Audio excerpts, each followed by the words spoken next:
on to talk about New Zealand Terriers, and every year, I hope you enjoy it. It was a huge night out, and in my drunken stupor, I actually hit my groin on one of those chunky bollards. But as it turned out, it actually wasn't a bollard at all. I was sexually assaulted by Brad Drew. I know it might sound strange to say it, but if I had the choice between keeping Cameron Smith or Augusto Pinochet in power, I'd still lean with Pinochet. The trio would have to be Craig Gower, Jason Moody, and Sam Obst, because I just can't see another three players fitting in musically with Craig McLachlan and Check 1-2. Hello and welcome to another frantic episode of The Voluntary Tackle, the only NRL podcast prepared to be as caustic with its jokes as Chris Smith is with his political views.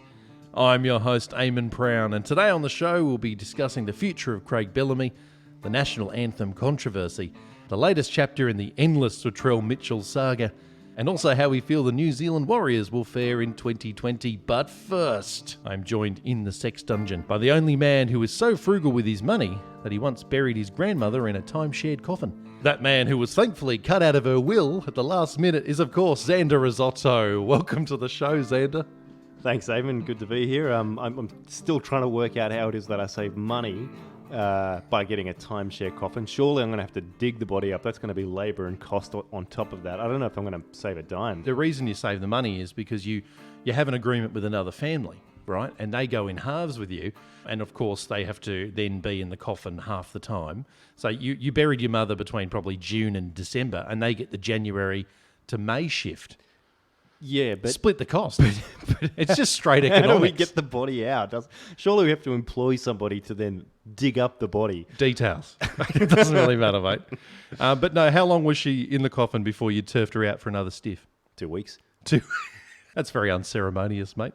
Where did she end up? Did she end up on someone's porch? You could have been the kind of really morbid version of the poo jogger. I actually have taxidermy as one of my many hobbies, and I decided to just stuff her and stick her on the couch. It was more cost effective in the end. Fantastic. Yeah. And so when people come around and say you're watching the footy, does someone sort of snuggle up to them a bit like they would a sofa cushion?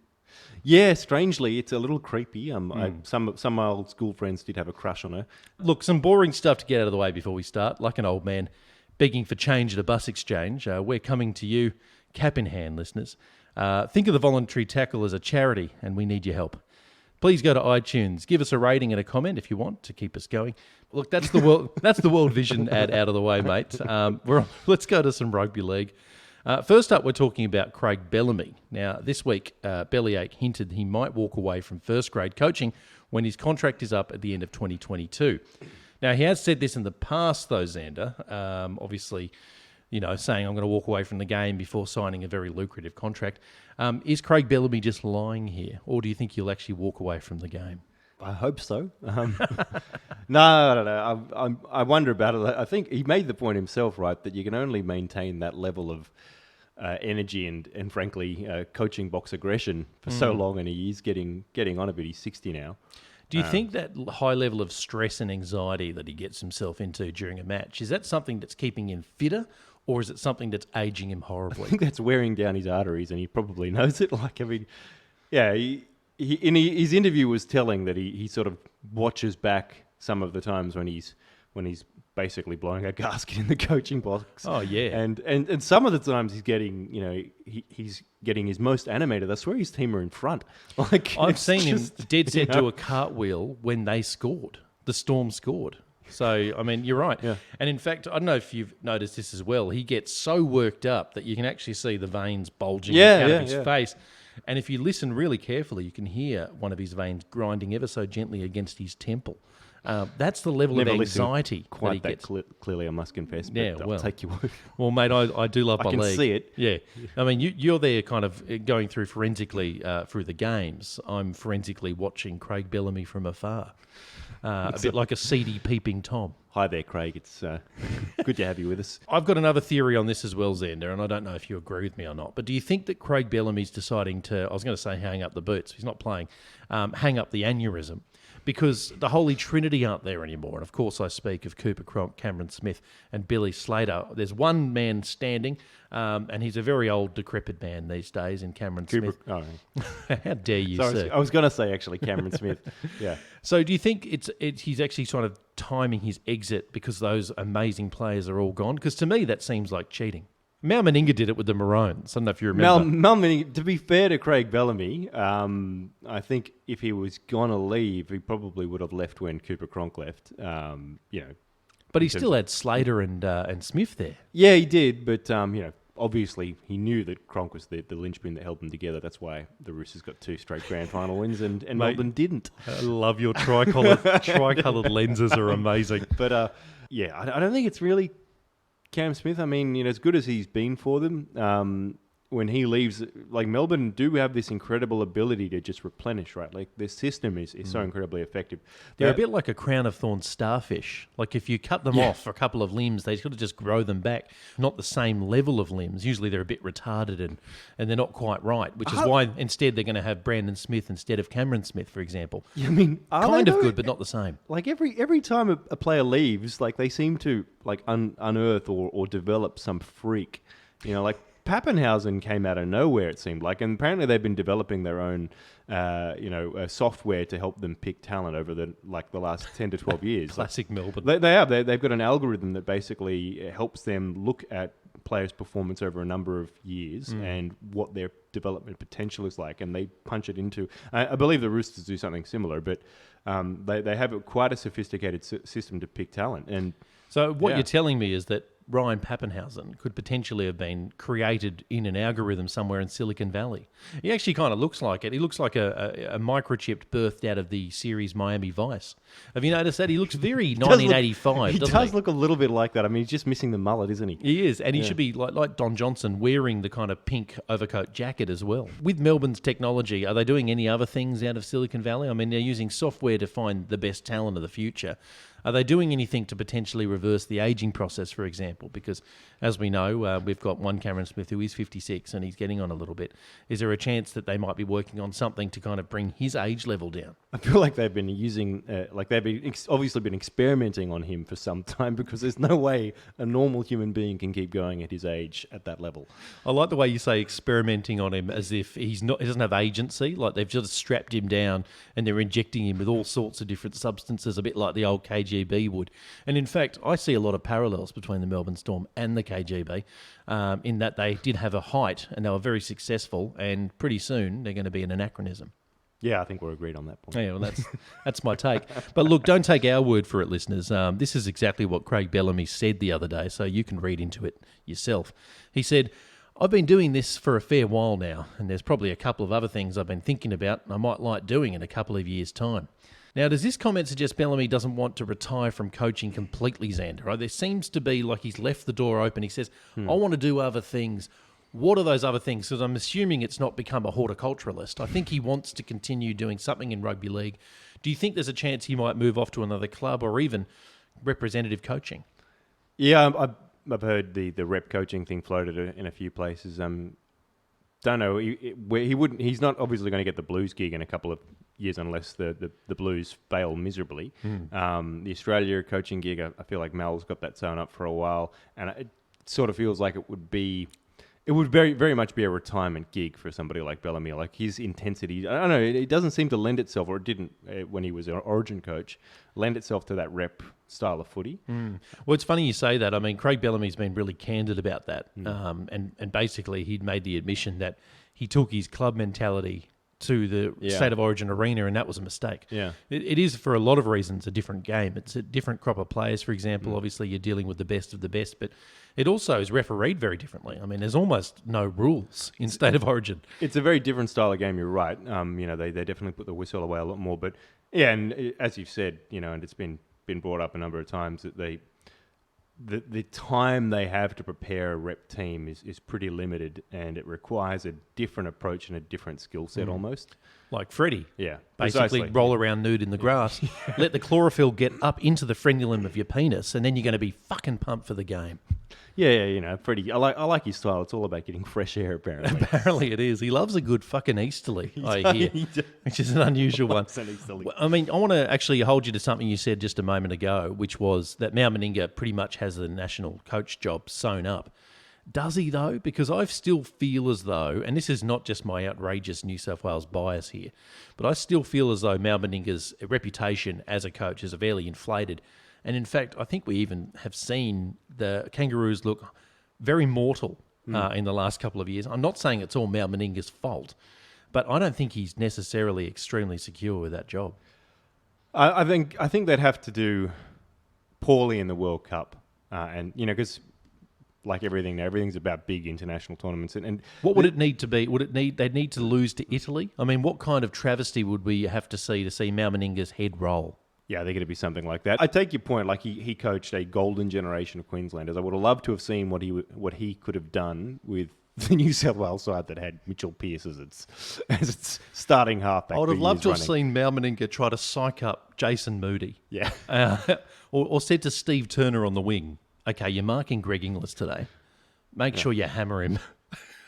I mean, what do you do? And this is the other part I always think about as well, Xander, is, those coaching sessions with that Maroons team, obviously it was almost the Australian team, generation of great players all in the one spot.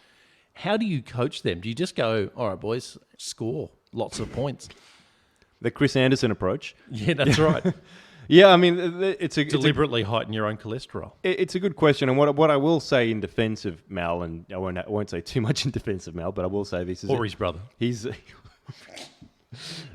is big on the culture building stuff, and I do like, to be fair, a number of the things that he's brought in around the Kangaroos. Like he's brought in that kind of ranking system for players where they have a badge on the shoulder. The Roosters do this now too. Actually, I don't know who did it first, but I don't know if you've noticed there's a chook on the shoulders of the players that come in different colours. It's interesting. I actually love the idea. I don't know who invented that first, but I actually really enjoyed that. You don't see it. I mean, Mal brought it in for the Kangaroos, and they kind of get a rookie bronze Kangaroo for the number of tests played, and if you play like I think it's over 60, you get like a purple, Kangaroo is like kind of the elite of the elite. Yeah, right. And it gives the jersey, like for a while there, players were opting out of playing for the Kangaroos because internationals aren't that big a deal, and the jersey felt like less valuable than an Origin jersey. And now I would argue that playing for Australia has regained a level of prestige that it probably hasn't had since the 80s, and I think a lot of that has been down to the work that Mal has done. So I mean, maybe he's not the brilliant tactician or mathematical mind that other coaches are, but he does get that stuff. I think you're right. National games seem to have more of a following now than they did, say, 10, 15 years ago. But I'm wondering if it's because Mal Meninga's brought us back to the field that they're just so competitive now. Not sure if that's the reason. And by the way, on your little stripe idea, the Gold Coast Titans also have one of these as well. If they stay with the club for more than 18 months, they win a meat tray.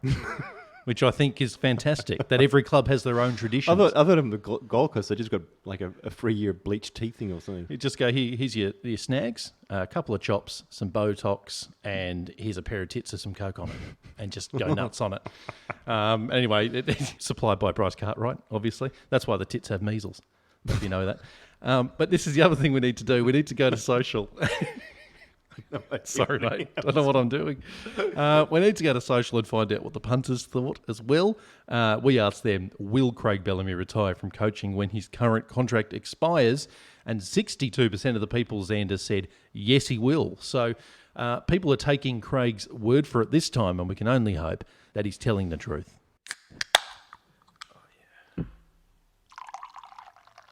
Welcome back to the Voluntary Tackle. The latest chapter in the Latrell Mitchell saga, Xander, is that the Roosters have told him that he will not have a home with the club in 2021. Mitchell reportedly became quite emotional when he was told of the decision. And I guess, Xander, I need to ask you, where does that leave Latrell now? It leaves him looking for a contract through 2020, by the sounds of it. So you think he will not play with the Roosters in 2020? No, I actually think he'll play with the Roosters in 2020. He'll either really need to have a contract sign up very shortly with one of the other clubs, or he'll basically have to wait for the next window. And I'm really not sure at this stage. The Tigers have sent a lot of contradictory noises. They've said the contract's off the table, but they're willing to talk to him. And there's been reports that chat between Politis and their chair would see him go over immediately. And well, he's a weird chair name, by the way. It's Chairman Lee Hagemanatelis. I mean, what kind of name is that? It might as well Greek. be Chairman Lee Rumpelstiltskin. But no, you're right. In fact, in that conversation, it seemed to be something implicit in what the Tigers chairman said, Xander, and that was that he clearly had a conversation with Nick Politis, and it was very clear that Nick Politis was really pissed off. Been clear for a while now that Politis was a bit pissed off, and obviously took it as a bit of an insult that their $1.6 million was knocked back. And you can understand it. They were going to make him the most highly paid centre in the league, and he wanted to chase an extra couple $100,000 to have a crack at fullback. Fair enough, but probably needed to understand that if he was going to do that, it might have helped to have had an offer on the table.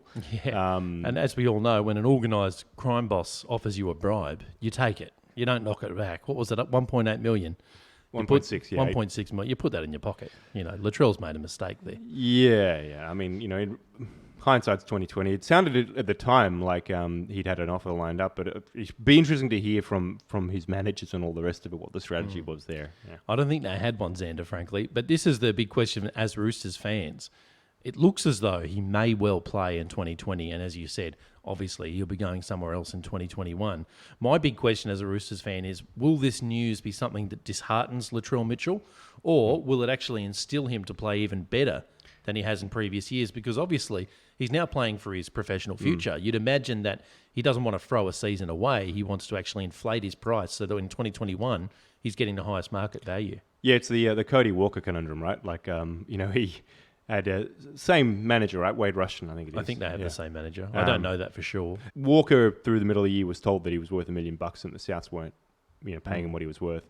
And so I think he held out and he's pissed them off a little bit. Yep. But his form was pretty indifferent for a big chunk of the year. And so that's the conundrum Latrell will face, is it could actually act as a really big motivator, because he doesn't want to end up in that situation where his form going into negotiations isn't backing up his asking price. Yep. So it could be actually really good for the Roosters, frankly, if he goes out and it's all doesn't have a contract. Of course Yep. it is. Doesn't have a contract and needs to justify that asking price. I actually agree with you. I was having a bit of a think about it, and I don't think he's going to be there in 2020 spitting the dummy. That's, of course, if we play him, which I think we will. For me, we could see the best of Latrell Mitchell in 2020 if he stays, because I think he's got an axe to grind. I think part of it won't just be about his market price. A lot of it will be about proving to the Roosters that they've made a mistake. Yeah. And that may well prove to be the case, but at least in 2020... we could score a 3-peat out of it, so I'm okay with it. I'm happy for him to leave the club after we've gone 3 in a row. Now, do you think there's a realistic chance that he might go to the Wests Tigers? Because the chairman there was sounding pretty positive. Well, yeah, it sounds like it's definitely a possibility, but it's all sort of behind closed doors, cloak and dagger stuff at this point. It's a bit weird the way it's unfolded. It is, and of course, how will poor old little Corey Thompson be feeling right now? Yeah. He thought his job was safe.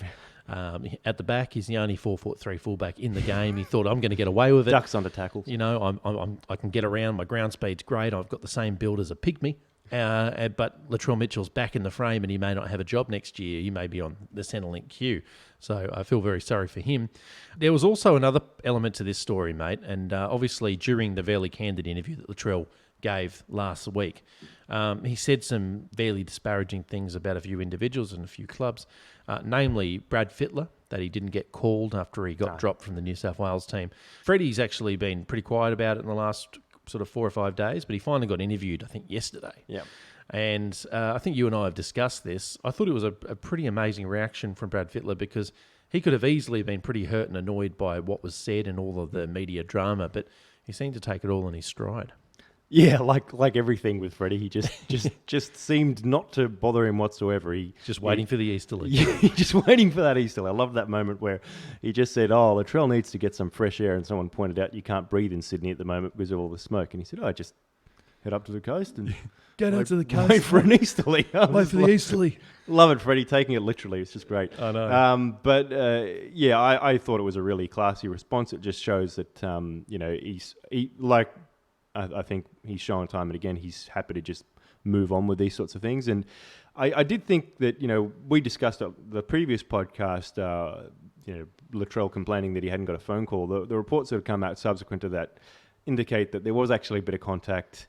Even if it wasn't a direct phone call, like there was texting and a meeting with the Blues hierarchy to explain it. And I did think that it probably, with all of the facts that came out after he made that comment, it didn't reflect too well on Latrell, to be completely frank. Yeah, and I think it was coming from a place of hurt. I think one thing that Latrell was, when he got dropped, I think he was genuinely hurt by it. He sort of wears his heart on his sleeve a lot. Yeah. And I'm pretty sure that's where that attack came from. But of course, it's not a great move to kind of throw those accusations out there. He clearly took it pretty personally, and I think ultimately he probably needed to remember that it is it's a professional sport. It's a representative team. You don't have a right to those jerseys. You sort of, you're always on borrowed time with them, and that probably need to ask himself, every other player that was dropped, did they all get phone calls? Do you actually deserve that? Is that something you should be expecting? And it's not as though he was dropped for a bad player. He wasn't dropped for Joel Reddy. No. He was dropped for Jack Whiten, who has been in amazing form. So it's not as though he had that position sewn up. There was someone breathing down his neck. A lot of talent in the outside backs in New South Wales. Yeah.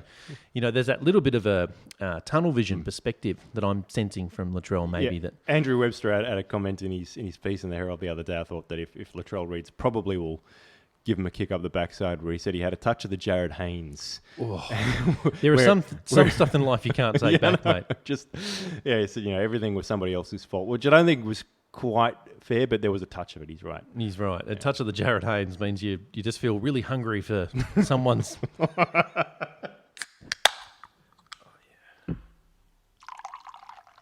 Welcome back to the voluntary tackle. Now, there's been a bit of controversy, Xander, regarding the National Anthem coming up in the Indigenous All-Stars match, which I don't know if you're obviously aware of this. The Indigenous All-Stars match used to be a format where Aboriginal players would play against a bunch of white guys, which was kind of weird because it was really tough to support the white guys and not feel racist.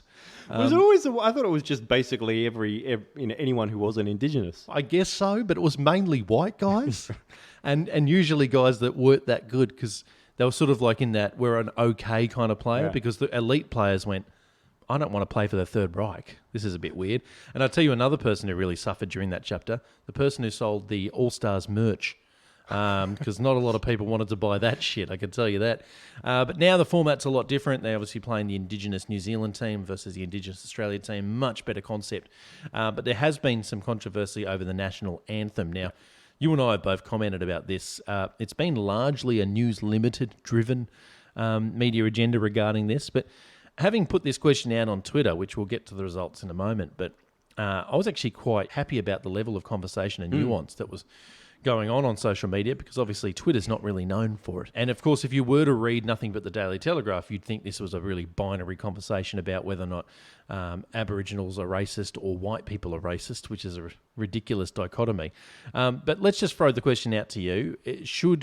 Do players have a right to not want to sing the National Anthem?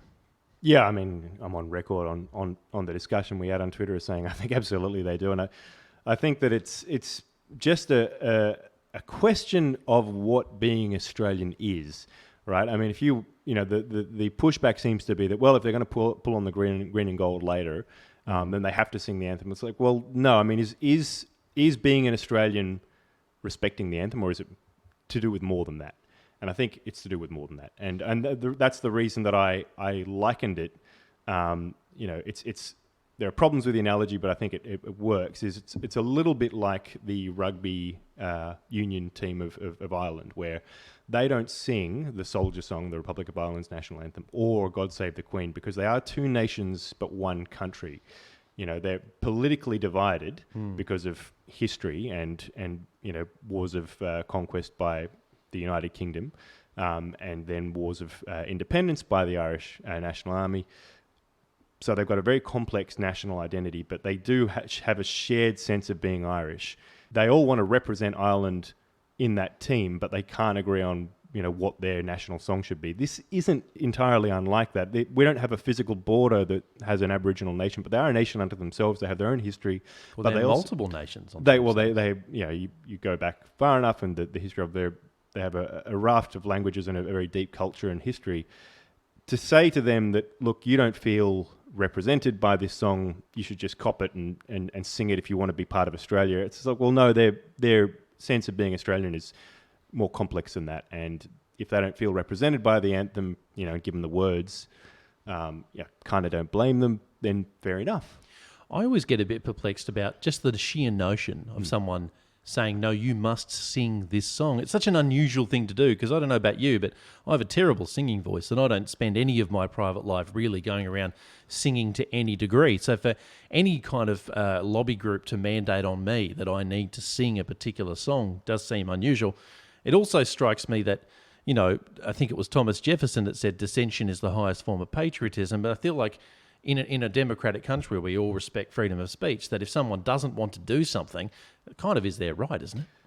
Yeah, it's probably the most ironic point about this is the idea that people are trying to force speech as opposed to there's been all this talk about respecting freedom of speech, and with all of that rhetoric around it, it's funny to me that a lot of the people who've been most critical have also been the most vocal on why they should have to sing the anthem. And look, this is an Indigenous match as well, so it has a particular significance. And it's not as though there are players, Indigenous players in our team, looking to kind of slander the anthem. They're just simply saying, I'm not participating in singing it. So I don't think there's any suggestions that people would take a knee during it. I don't think they want it played at all, which is, I think, fair enough. But it'd be very different if they were sort of actively denigrating. This seems to be a form of silent protest, which I thought we were all about in this country. Your comment about the taking a knee actually kind of highlights another issue that I probably have with this more broadly. Is it does feel as if the thing is a bit of American culture that is seeped into the Australian psyche. But no one's claiming they're going to do that, are they? No. I mean, the controversy in the NFL of players taking a knee, the level to which they were apoplectic about somebody not singing the anthem seems to be driven by the intense, nationalist patriotic fervour that they have around everything in the US. So they sing the national anthem at every freaking game, for Christ's sake. Yeah. Australia is not like that. As a Thank kid, Christ. Yeah, we're not, right? Like, I mean, if you've ever listened to like a radio vox pop of people on the street asked to recite the anthem, most people can't get past the first three sentences. We're not a country that is obsessed with our anthem or feel as if it is the embodiment of our national identity anyway. I mean, the thing was voted on in 1984. Yeah, it's not been around. It's not particularly entrenched. So that's probably, like, on a broader sense, I mean, I kind of have an issue with it being a news item simply because it just kind of feels like it almost feels manufactured. Well, interestingly, though, Xander, just to counter that point, is, the likes of Ryan James and obviously Latrell Mitchell, Cody Walker, they have actually been fairly active in bringing this into the news cycle to some degree, because they've all been quite vocal about that song not representing them. And only this week we had Ryan James saying, basically going into a fairly lengthy detail as to why he won't be singing a song when the Indigenous game takes place, and he raised some pretty compelling points. And to clarify my earlier points, is I'm really more talking about the argument against them having the right to sing it. I completely understand why they would feel like it doesn't represent them. The complex history the Aboriginal people have with the country and with white settlement, and just the lyrics of the song itself, they don't really sound terribly representative of the Indigenous people. Do you think, or they're even trying? Yeah. Do you think if we were just to change the word "girt," we'd get people on board? Because that's such a shit word, isn't it? That's the one I've always had the biggest problem with over the years, because I just can't imagine anyone in their everyday life using the word "girt" in any situation whatsoever. Can you use it in a sentence outside of the national anthem, please? I'm girt by fuckwits. I was going to say, I'm at the game girt by absolute fuckwits. I'd love to see like a police stakeout and we've got you girt by coppers. I'm saying if they want to keep the word, the rule should be we have to use the word absolutely all the time in everyday speech. Otherwise it goes. You know what? I'd be all for that. I just would love to see that.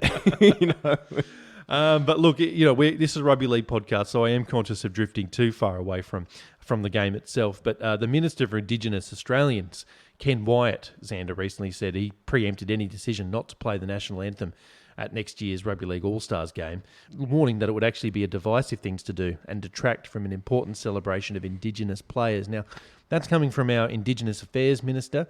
Does he have any point there whatsoever, that it could be divisive?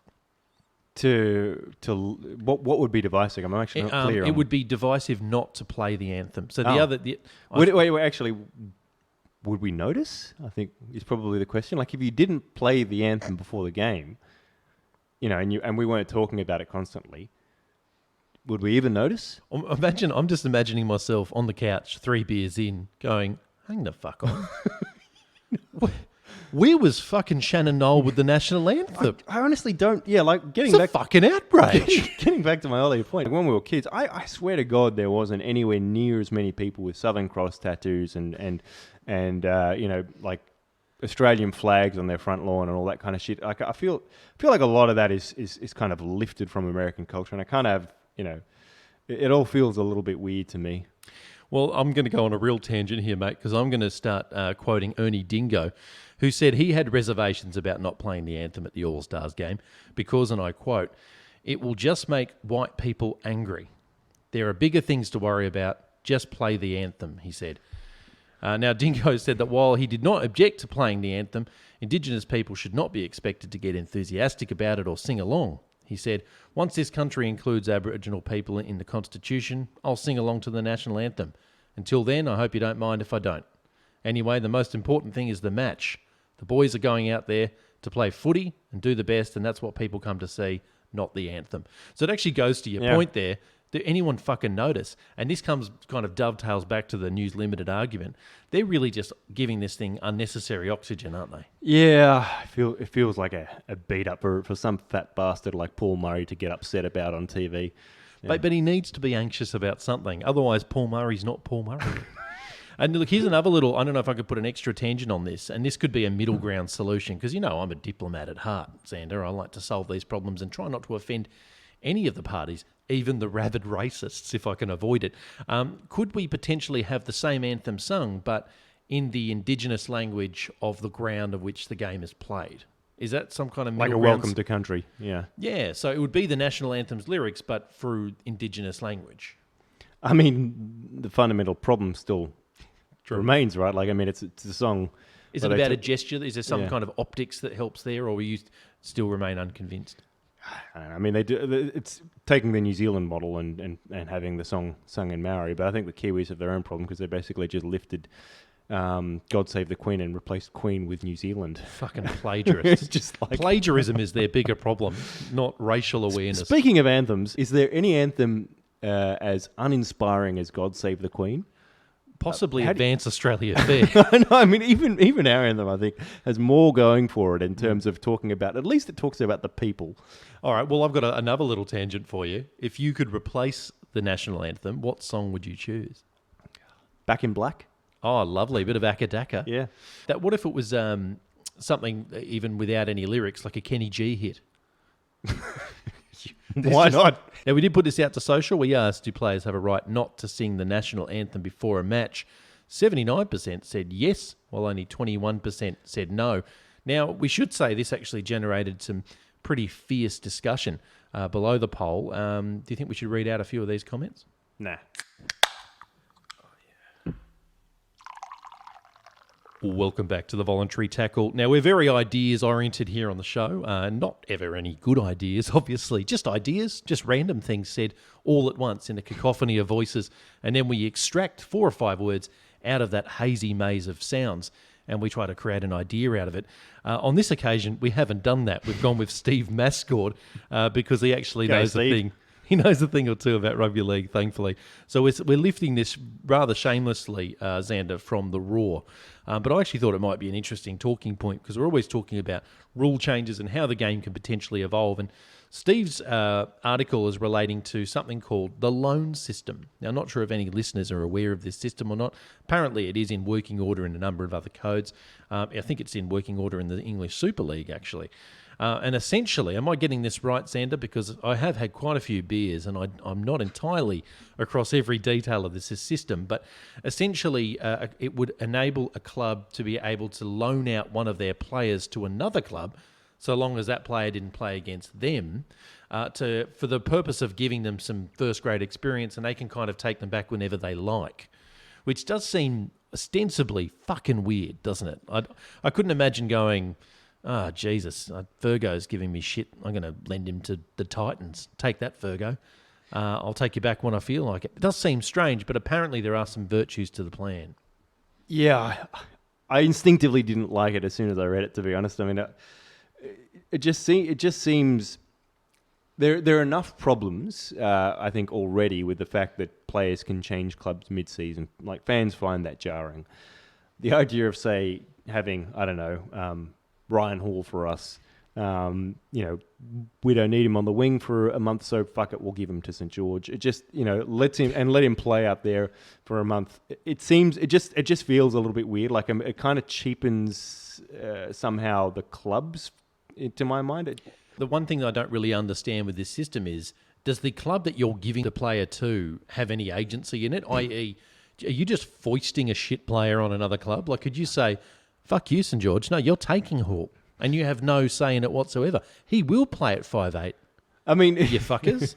I assume it's in situations where you're responding directly to a requested need. So it's consensual. So it'd be much better. This system would be much better if it was non-consensual. Which is we just force people to take it. Yeah, it's called the Hain.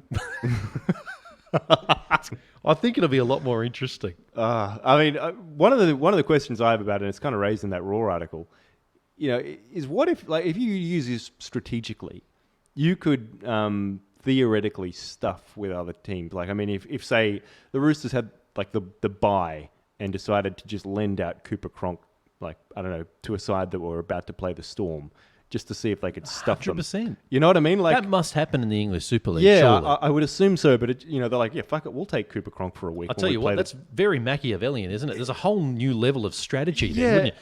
Like, Titans are playing the Storm, and you don't want the Storm to win, so you make the 8, so you just give them the entire Roosters first grade team. Just that doesn't really sit right with me. Like, well, can I? Because we have to have a counterpoint to this, because I think we're both in agreement that it's a fucking shambles of an idea.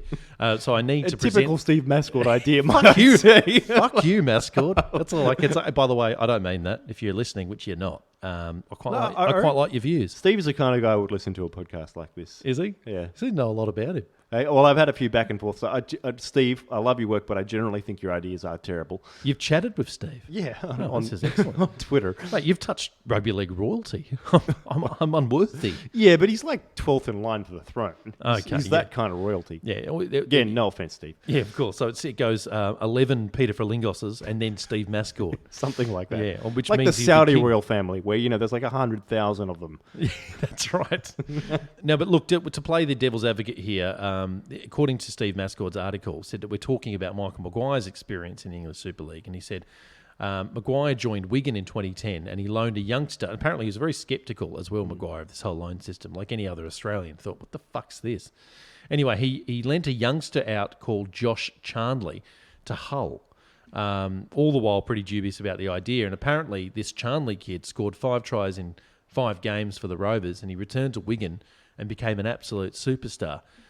Whether or not that is a direct result of this loan system, there could be some advantage. Say, for example, you've got a great squad, but someone's not getting a run, right? And he's in the second division. You might want to give him some first grade experience potentially with another team and start cutting his teeth in first grade, and he comes back to you an improved player.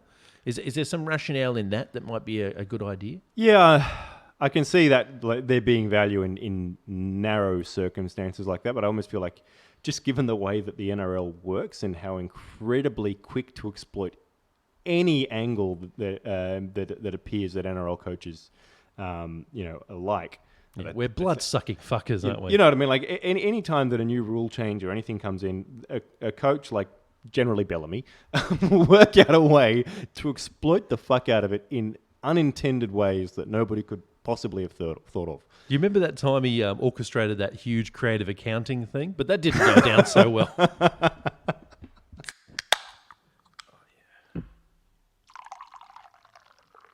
Welcome back, listeners. We're talking New Zealand Warriors, and I know what you're thinking. Why? But look, we have to, because we're also talking about the prospects of teams in 2020. And for us, we're looking at, obviously, you know, the pros and the cons and what's going to happen in the off-season. And normally there's a lot to talk about, Xander, but unfortunately when it comes to the New Zealand Warriors, for me, they just seem to be carbon copies of each team that precedes it. I could be saying the same thing about the New Zealand Warriors in 2020 that I could be saying in 2014 that I could have said in 2009.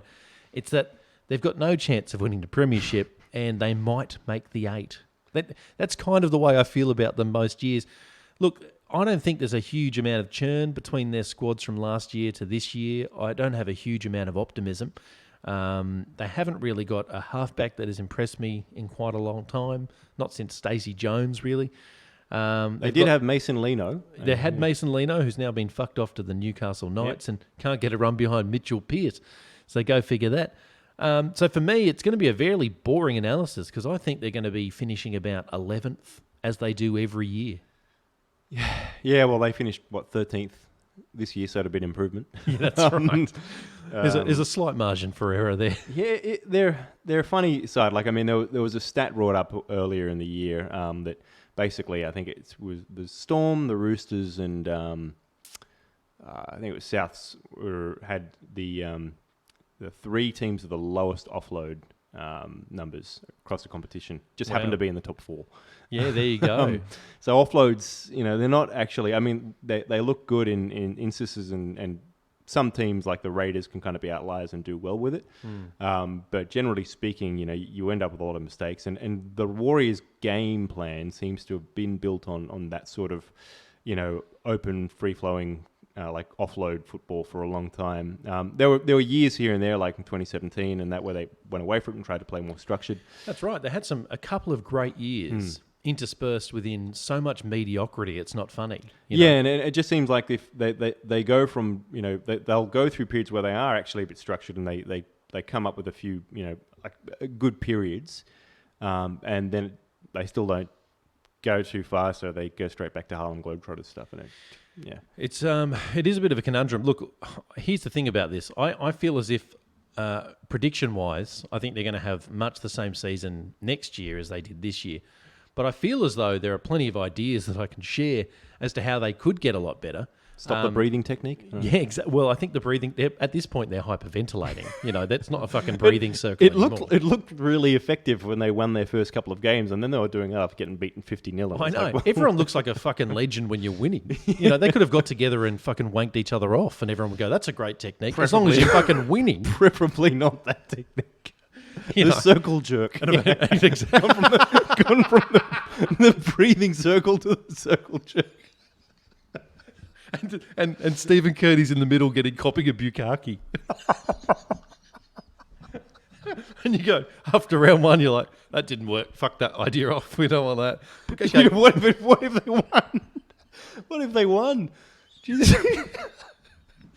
But you got to keep it up then. You can't see V8 for a winning formula, mate. Got to keep it up. That went well. Yeah. Good analysis, mate. Exactly. More after this. No.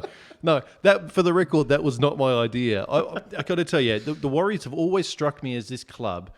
We've talked about this before, bursting with talent. A lot of juniors, but it always felt like a cultural problem. Yeah. And I've always thought if they just get one amazing coach to go across, convince them to go across to Auckland, the Warriors could be anything. If they got a Robinson, or if they got a Bennett, or if they got a Bellamy. I think if any of those 3 people went across to the Warriors, we'd finally see how good this team is. And unfortunately, Stephen Kearney's not the man for that. The breathing circle sucks. You've noted this before. I know he's come from a good system. He's come from the Melbourne system. And I mean, even after just called him completely shit, I mean no disrespect, Stephen. But I just don't think he's the man to lead the club to greatness. I think he could be part of the system, but they need a genuinely great super coach to go over there and actually drastically change the culture there. And it's going to take more than fucking deep breathing. Yeah, no, I agree. And funnily enough, this is why I've been a big proponent of having a second New Zealand side, because I've felt forever that the problem has been cultural and deep set within that entire system they have the Warriors, and the idea of having like a hard-nosed sort of no-nonsense, culturally very distinct team in the south of the island would act probably as a good... Like a counterweight. Yeah, good counterweight for them. And, they were also Kiwis, and they wouldn't be able to just ride as the only Kiwi outfit in town, so it might actually force them to raise their standards a bit. But failing that, I think you're right. They need somebody to come in who'll drastically up their standards, but probably needs... at this stage, I think it's more than just a coach. I suspect it's within the entire organisation. Yeah, that's quite possible too. Yeah, like there needs to be buy-in at all levels, and they probably need to have a clean out at more than just the coaching level. I mean, have you ever noticed the Warriors don't have a distinct playing style? Like they are this team that kind of turns up and sort of, as you said, sometimes look like they're playing off the top of their head, play some brilliant footy, and then other times look extremely disinterested, lethargic, like they don't really want to be there. And of course, the great teams never have those games. They might play badly, but they never have a game where they just look completely disinterested, which is what the Warriors routinely do every year. There'll be patches in the year where they just don't look like they want to be there. Yeah. To me, that is an absolute red flag sign that there's some cultural problems going on within the club, and it's been that way for a long time. I mean, look at the guys like Roger Tuivasa-Sheck, right? An amazing talent. And statistically, people will tell you, well, he had an amazing year. He's a Golden Boot winner, even though that's only on internationals. But even at club level, statistically, the guy had amazing stats. But imagine what he could be with a team that had this structure in place, that had that winning formula in place, that had a team around him trying to accentuate the kind of game that he brings. At the moment, for me, most of his brilliance is sort of individual because they don't build too much. There's a real difference in watching Tuivasa-Sheck play and watching Tedesco play, precisely for that reason. Tedesco fits into a structure, right? Yeah. Whereas you're right, with Sheck, the tactic is just get him the ball and see what he can do. Yep, pretty much. And also just get our giant forwards to ram into the line. We've not a huge amount of strategy there either. Well, they didn't even, like, their meters gained and everything this year wasn't even that great. They weren't effective up front. Yeah, because they're running single out a lot of the time. I mean, great packs, they hunt as a pack. You take the Roosters, I know we're outrageously biased, but there's no one there operating as a silo. They're all operating as a unit. They have their different lanes. They know when a certain forward's going to cart up the ball and in what situations is going to be most effective. The Warriors pack don't have that. They have a bunch of guys that look like the scariest guys you've ever seen. They look a bit like Jake the Muss. But none of them, that sounds racist again, doesn't it? But they look extremely intimidating. But they, as you said, they don't string them together as a unit, which is a problem. Now, before we go to social to find out what the punters think of their season in 2020, Xander, I'm very interested. Where do you think they're going to finish on the ladder? Yeah, I think they're going to end up around the same place. I mean, they had, I think, one of the worst stats for leaking points, I think, on their right edge and through the middle, which is just a really bad sign. But does the middle really count? I mean, it's, I mean, you can forget about the middle. I think their right edge was the worst in the comp or something, or among them, and the middle was not too far behind, which was pretty bad. Coach is the same. Their team is more or less exactly the same, unless they come up with a radical new system over the off-season. I can't see much more. I happen to agree with you, mate. I'm going to say it's a 12th from me. I think they're going to finish around about that mark again. I think they'll have their usual run during State of Origin when they're playing depleted sides. But outside of that, when the whips are cracking, I think the Warriors are going to be found wanting. But let's go to social media. We asked the same question: how will the New Zealand Warriors fare in 2020? 45%, this could be the most damning percentage of anyone that we've asked so far, of any team, said that they would be diabolical next year. So the next one was 35% with slightly better. 15% said it would be a drop from last year, and only 5% said it would be a huge improvement. So it appears that the rugby league public... Very optimistic 5% of Warriors fans. Yeah, I think I can see that. That's just Blake Green voting over and over and over again. There we go. He always tries to rort the system. He's a bit like the Ukraine.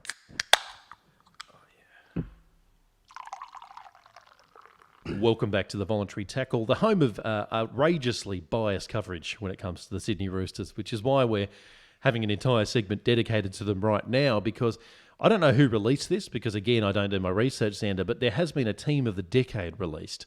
Now, for me... Daily Telegraph. The Daily Telegraph. I didn't want it. They should remain nameless, to be honest with you. Actually, you know what? Not a bad sports section, but that's kind of where it ends. But obviously, you're never going to please everyone with these kind of things, Xander. But there were some pretty obvious omissions from the Roosters team of the decade. Now, these were the couple that I thought about. There was no James Maloney. There was no Blake Ferguson. No Roger Tuivasa-Sheck. No Michael Jennings, SKD. And very laughably, no Mitchell Pearce, which is, honestly, it gave me a fantastic chuckle. It was definitely It was definitely laugh-inducing. I don't know if it was laughable. No, I'm very happy to see him not there. But do you think that Mitchell Pearce was sitting back reading that and thinking that was a bit of a G-up after having, I don't know, what was it, 8 years at the helm and moderate success? Is that the best way to characterise Mitchell Pearce's time at the Roosters? Moderate success. Exactly. No, I'm actually, he shouldn't have made it. I think the listeners would know my attitudes towards Mitch Pearce and mediocrity, but I would have thought that he'd What still do be you really pretty... think? I thought he might make the bench because just throwing him a bone, but he didn't. Yeah, I think if anyone's going to make the bench, it was Maloney, which is probably the question I had. So they had... I think most of their selections aren't terribly controversial, but you're right. For the listeners' benefit, can you read it out for them now? So they've pulled, and I think this is Russell Jackson, has put together a team with Tedesco at fullback, Tupou on one wing, then Latrell Mitchell and Manu as the centres, Minicello as the other wing because they had to have him in there somewhere. Absolutely. Kiri and Cronk, obviously the halves, Hargraves and Friend, 8 and 9, Taukeiaho, Boyd Cordner and Sonny Bill Williams and Victor Radley making up the forwards. Or the rest of the forwards. And then a bench of Mitch Orbison, Dylan Napa, Sam Moore, and Aiden Guerra. Now, how the fuck did Aiden Guerra make this team? And I've got to say, I've got question marks over Napa too. Yeah, I mean, Dylan Napa, you know, I props to him for managing to last so long in his full grand final outfit last year. Yeah. But... yeah, I don't know if he's team of the decade, is he? He's not, no. I mean, it depends if you're talking about rugby league or amateur pornography. I mean, he's definitely made the team of the decade there in terms of leaked NRL sex tapes. But I'm not sure if he should make the Tricolours top team. Yeah, it's interesting. I mean, the ones I probably have the biggest question marks over, Napa and Guerra. I think I also have a few question marks over Victor Radley. I think he's been good, but I don't know if he's necessarily been the best. Yeah, I agree. You know, he's starting lineup of the decade. Agreed. I think he could well be there. Yeah. I mean, he had a great grand final and he he had sort of two bounced great back years. a little bit. Yeah. I mean, but he also had a big dip during the year. But part of that was actually probably not his fault. He got shifted to hooker at different times. Yeah, so. and he maybe that's the reason you give it to him is because he managed to perform quite admirably at hooker. Yeah, you know, as he's versatile. Yeah, like in that position. Now, there were some other honourable mentions. Now, I've already mentioned a couple, but we've also Braithen Astor didn't make it. Todd Carney, Sam Perrott, Isaac Liu, and Nate Miles didn't make it either. Neither did Leilua. Leilua, yeah, of course. Although he probably... I'm assuming the criteria here is they have to play more than a year, by the way. So a minimum of 2 seasons. I reckon, again, Braithen Astor probably might have been a bit... I don't think he's cut that he didn't make. He probably didn't read it, but I'd imagine a lot of people thought maybe Braithen Astor might make that bench. I think Astor is definitely behind Maloney. 100%. Just 100%. Now, in typical voluntary tackle fashion, Xander, I have gone and curated my list for the worst team of the decade for the Sydney Roosters, which I managed to rattle. This actually. Yeah, I managed to rattle off a few of them off the top of my head, but I have leaned on Andrew Ferguson's Rugby League project to help me out and jog my memory. And I've got it tossed up some names that I wish I could forget all over again, to be completely honest. So Eamon's worst 13 for the last 10 years. I've got Dale Copley at the back, naturally. Again, he probably didn't pay more than 2 years now that I think about it, but I wanted him in there anyway. Brendan Elliott, Joe Burgess, Adam Henry, Daniel Conn, Mark Riddell, Matt McKilrick, Jackson Hastings, Kane Evans, captained by Heath Lestrange, obviously again, Daniel Mortimer, Justin Carney, and big red nut Ben Jones. He can be a lost forward. That is a horrible 13 right there. And right there is actually when you realise you go through the squads every year and you go, I can see where we get good here because there's less of those guys in the squad. But Jackson Hastings, man of steel in the UK. Can you believe that? And then, of course, everyone had big raps on him, came out and played for England because I don't know if you know this, he's essentially a lord over there. And came over and played, and God, he was just god-awful, wasn't he, in the internationals? Yeah. we don't need to rehash that particular horse. Still Beat that hurts. particular dead horse, but Jesus. I'd still talk to my therapist about Jackson Hastings, and particularly that 2016 season where Mitchell Pearce was rubbed out, and that put Jackson Hastings in the forefront. And we pretty much could have won another sort of 10 games. We lost a lot of games by under 4 points that year. And if it wasn't for Jackson Hastings throwing the lead away in each and every game, we might have finished top 4. Instead, we missed the finals. Yeah, I remember that. Man I of tried to steel. block it out of my memory, but I still can't. Man of douchebag. Well, it's that time in the show again where we have to leave and attend our respective brothels. It's very sad, Xander, but look, those prostitutes aren't going to belt themselves, so we can't podcast all day. I feel like in the Me Too era, this is just not an okay joke, but okay. But look, we have come to the end of the show, and it's that time where we need to let everyone know we're not the only podcast in town. In fact, there are arguably better podcasts out there. We have to admit it. At Sports Best Friends, go check them out. They've got a wonderful podcast. At the moment, they're interviewing a number of great rugby league identities in the off-season. Definitely worth your while. Also, if you're a massive rugby league fan, get on board and support the Rugby League Project and Andrew Ferguson on Twitter. I believe it's a Patreon site, Rugby League Project /RL. I might be getting that wrong. I've got it in front of me, but you'll be able to Google it. Trust me. Sorry, Andrew, but he does. It's a wonderful resource, and if you love rugby league and you want to keep it going, I recommend getting on board and funding it. And until next time, just do what Xander Risotto would do. Not a lot. See you next time.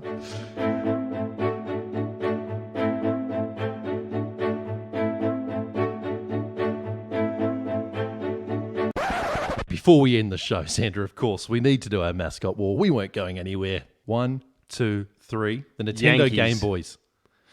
Okay, so the Yankees. Yep. Okay, as in, I guess, the New York Yankees. Yeah, no, not the South Dakota ones. Okay, fantastic. Because fuck them. I hate those guys.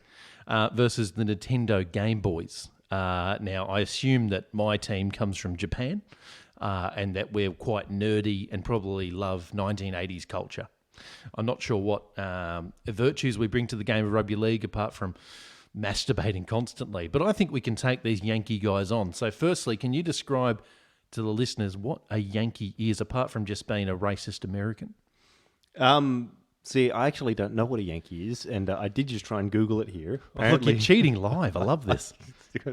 I just know it's a term for what they used to call the northern soldiers in the Civil War, right? They used to call so them it's a Yankees. Civil War reference. Yeah, and Okay, that's I interesting. actually know. Were you the good guys or the bad guys? Not the Civil War. It's The War of Independence. the War of Independence. So I assume they're not the British. They must be the... British general named James Wolfe used it first to describe. Actually, I fucking don't know.